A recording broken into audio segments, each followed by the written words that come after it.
Hey, I'm back. Yes. What can I tell you? Here we are with Simmons Says again, and this time we're going to talk about demystifying how to structure a story. Now, there's a lot of different approaches to this, a lot of methodologies, but I'm going to try this one on you. It will sound simple, and in some ways it is.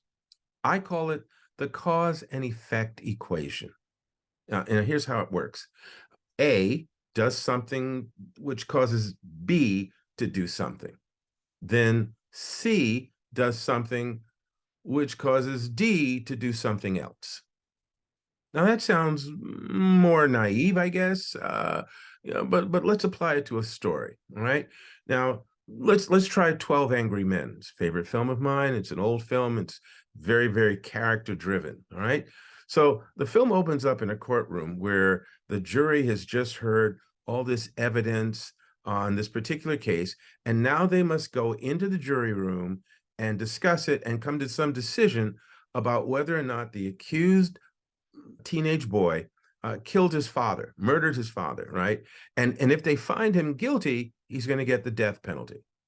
So that's the cause and effect equation. It started off screen when someone killed the father, and because of that, and because some people saw and heard some things, that boy is accused of the crime.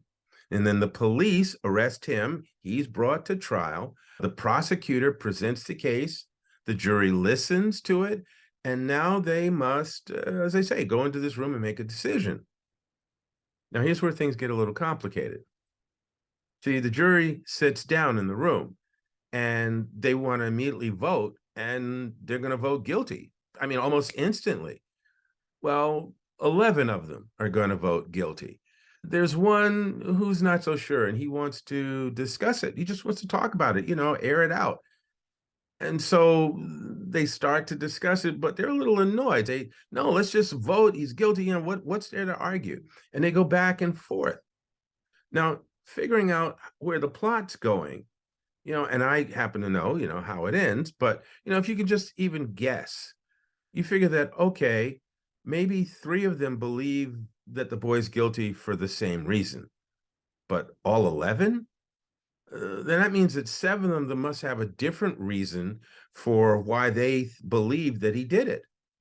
And then there's this one person who doubts this and he wants to talk about it, but he's heard the same things in the courtroom that they heard.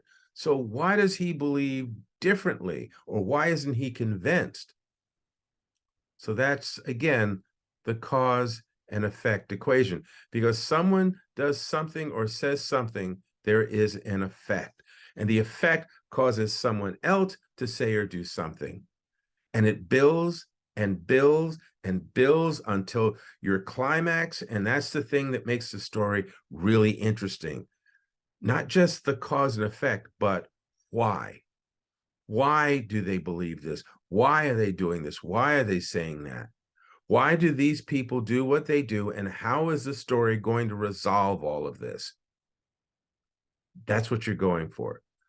So when you are working on your story, figure out what the effect is. What is the cause of the effect? And then figure out where it could go from there. That begins to build emotionally and dramatically. That's how you build your story. I often say to myself, I'm writing a fictional piece, how would this moment go in real life? And that gives me a springboard as to where to take my characters.